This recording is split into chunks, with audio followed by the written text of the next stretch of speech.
It's Our Story.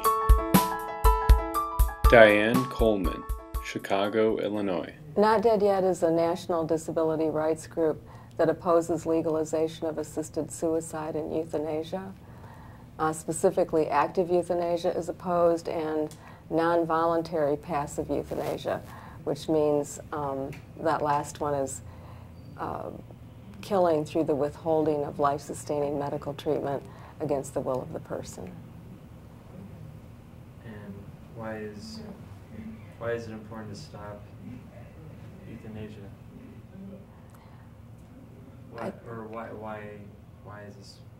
you in this program? You know? There's a history to it. To the formation of Not Dead Yet, it really began long before. There were converging forces.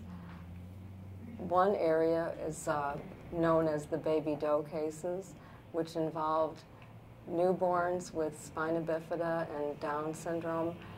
It was found out that they were being starved to death or denied routine medical care after they were born. And this resulted in court cases that were battled out through the developmental disability community and produced regulations called the Baby Doe Amendments that were actually amendments to the child abuse laws. It's turned out in later years that they were not much enforced. At about the same time, there were other cases happening that actually Ed Roberts and others got involved in that are leaders in the movement. One of those involved a woman named Elizabeth Bouvet.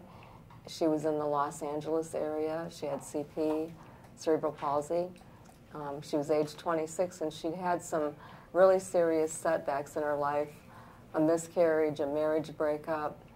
Her brother had drowned. Her mother had been diagnosed with cancer.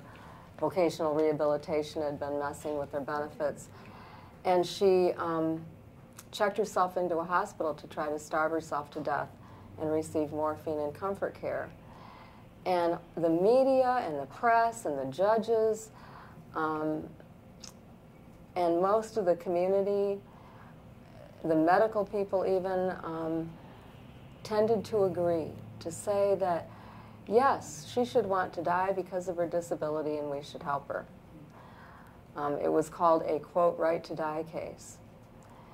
But the disability community throughout California fought back and tried to get their point of view in front of the public by protests and so forth, testifying actually in one situation and trying to influence what happened. Unfortunately, we lost. And shortly after that, a number of other cases came up that we call the Give Me Liberty or Give Me Death cases involving people on ventilators. And that's where some comments came out from Ed Roberts, because he was very similar to the individuals who were being offered the right to die without being offered the right to get supports. And in fact, I dug out from the Disability Rag archives a quote from Ed, if you'd be interested to hear it. He says, and he's commenting particularly on these respirator cases where people didn't want to be in nursing homes, and so they were using pull the plug as a way to get their freedom. He said, "The whole thing is outrageous," said Roberts now. He had just learned about the Bergstedt case himself. "I'm getting angrier and angrier about these cases. They feed on each other, the attorneys, the courts, the judges. They don't know anything. They see somebody like Bergstedt and they say, of course, he wants to die. What's happening is we're killing people in this country and then act like we're doing them a favor. It's outrageous."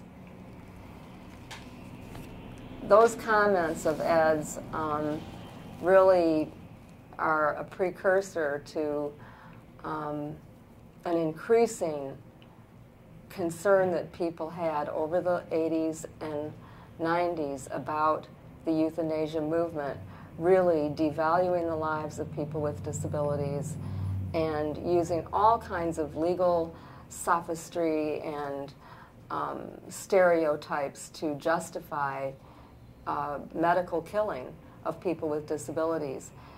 And people tried writing articles and filing court briefs and testifying about these issues, but yet people like Jack Kevorkian got more and more popular.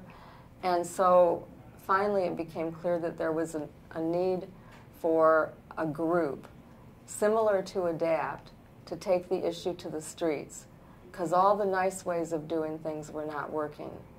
And that's what caused the formation of Not Dead Yet, which is named after a running gag in Monty Python and the Holy Grail. It grew out of the work of so many people who were concerned about these issues, but it wasn't enough, and more was needed. So that's the reason for Not Dead Yet, which has now been in existence since April '96. And while we have been successful at raising the disability voice on these issues, we have a very, very long way to go to overcome the incredible money and political power behind the pro-euthanasia forces. And I only hope that this movement will grow and that people will gain an understanding of how much our lives are threatened. The It's Our Story project is a national effort to make disability history public and accessible. Visit us at www.itsourstory.org or on the It's Our Story project YouTube channel.